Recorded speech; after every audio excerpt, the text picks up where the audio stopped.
Maintenant, une autre application, on a un dipôle RC série, formé d'un conducteur ohmique de résistance 10 ohms et d'un condensateur de 100 microfarads. Le dipôle est soumis à une tension alternative sinusoïdale de pulsation de 200 pi radians et de valeur efficace UAB égale 10 volts. Qu'est-ce qu'on demande de trouver? On demande de trouver l'intensité efficace du courant I qui traverse le circuit et le déphasage de ce courant par rapport à la tension UAB. Maintenant, comment on va procéder en appliquant aussi la construction de Fresnel pour répondre à cette question? Comme précédemment, on a deux dipôles branchés en série. Je vais utiliser quoi? La loi d'additivité de tension. On écrit tout d'abord UAB égale à quoi? UAB égale UAM plus U quoi? MB. Ce sont les valeurs instantanées des tensions UAB, UAM et UMB. UAB, c'est la tension aux bornes du conducteur ohmique. C'est une tension sinusoïdale. UMB, c'est une tension sinusoïdale de même fréquence aux pulsations de UAM. Maintenant, je vais utiliser la construction de Fresnel en associant à chaque tension sinusoïdale quoi, un vecteur. Le vecteur OA est associé à quoi? À la tension UAM. UAM, c'est quoi? A pour amplitude ou pour module quoi? RIM. Ça, c'est l'amplitude ou la valeur maximale de quoi? De UAM égale RIM égale combien? R, c'est combien? C'est 10, c'est 10 IM. Le déphasage de UAB par rapport à I, c'est quoi? C'est 0. Le conducteur ohmique met le courant qui le traverse en phase avec la tension entre ces bornes. Je veux associer le vecteur OB au quoi? À la tension UMB, c'est la tension aux bornes d'un condensateur égale à quoi? C'est IM sur C oméga. IM, c'est IM. C, c'est 100 microfarads, c'est-à-dire c'est 100 fois 10 moins 6 fois oméga, c'est 200 pi radians. La réponse, c'est combien?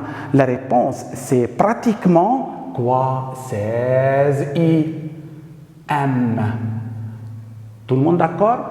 La phase à l'origine des dates de UMB par rapport à I, c'est quoi? C'est moins pi sur 2 radians. Pourquoi? La tension au bord d'un condensateur est toujours en retard de phase de pi sur 2 radians par rapport à quoi? Par rapport à l'intensité du courant. Maintenant, le vecteur OC est associé à la tension UAB de valeur maximale UM, c'est la valeur maximale de la tension UAB, à quoi est égal U maximal? C'est U efficace fois racine de 2, c'est UAB fois racine de 2, c'est-à-dire c'est 10 racine de 2 volts. Et de déphasage phi de UAB par rapport à I. Ça, c'est le déphasage phi de UAB par rapport à I. Et puisque UAB, c'est UAM plus UAC, alors le vecteur OC doit être la résultante des vecteurs OA et quoi? Et OB. Maintenant, allons-y pour faire la construction de Fresnel. On a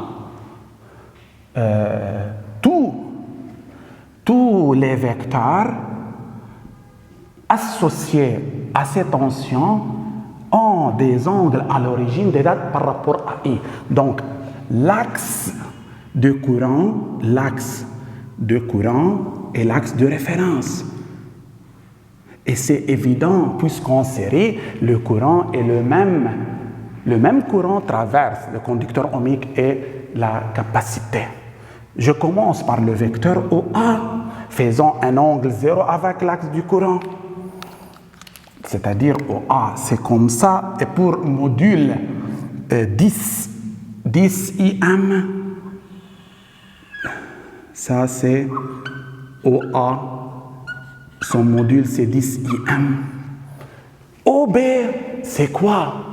C'est 16 IM mais faisant un angle moins pi sur 2 avec l'axe du courant. C'est-à-dire moins pi sur 2, c'est-à-dire je veux, c'est-à-dire OB est perpendiculaire à I mais dirigé vers le bas. Son module égal à quoi? À 16 IM. Ça c'est qui? Ça c'est OB. Maintenant, c'est quoi OC? C'est la diagonale du parallélogramme complété sur OA et OB. En complétant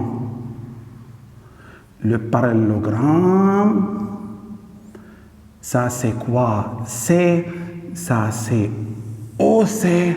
Quel est son module? C'est 10 racine de 2. Et faisant un angle phi, ça c'est phi, avec I. Tout le monde d'accord? Maintenant, comment je peux déterminer IM? Remarquons bien, cet angle est 90 degrés. Notre parallélogramme est un rectangle. Du côté 10 IM et 16 IM. Ici, on a 16 IM. Ici, on a aussi un angle droit. Comment je peux déterminer IM? Ici, on a un triangle rectangle en A. IM est inconnu. On a 10 racines de 2. J'utilise le théorème de Pythagore qui dit que OA au carré plus AB au carré égale plus AC au carré égale OC au carré. OA au carré plus AC au carré égale OC au carré. OA au carré, c'est quoi? C'est 10 IM au carré plus 16 IM au carré égale 10 racines de 2 quoi? Au carré. Et 600 plus 256 I carré M, c'est 356 I carré M égale 10 racines de 2, c'est 200. Et par suite, IM égale racine 200 divisé par 356. À quoi égale IM dans ce cas? C'est 0,75 ampères.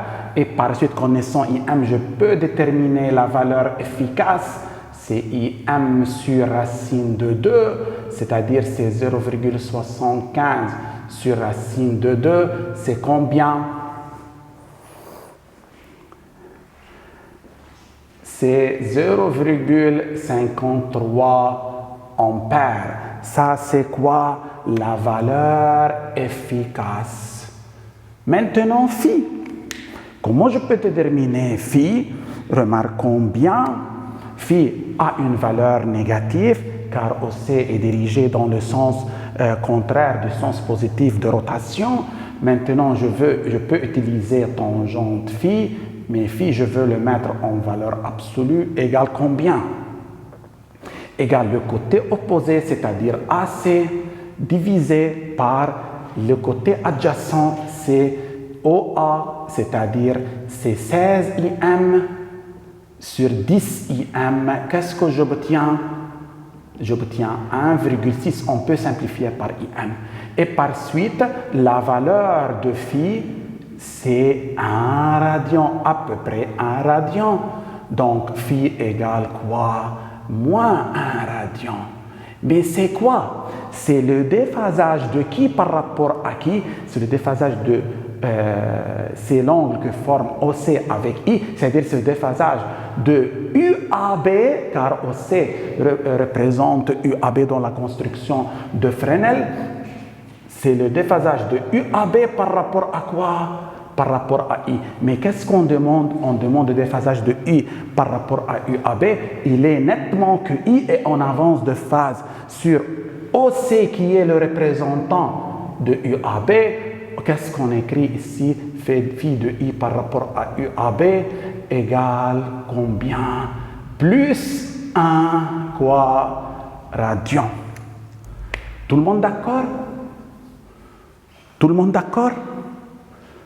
On a fait jusqu'à maintenant 2 exemples sur la construction de Fresnel. Maintenant, un 3e exemple.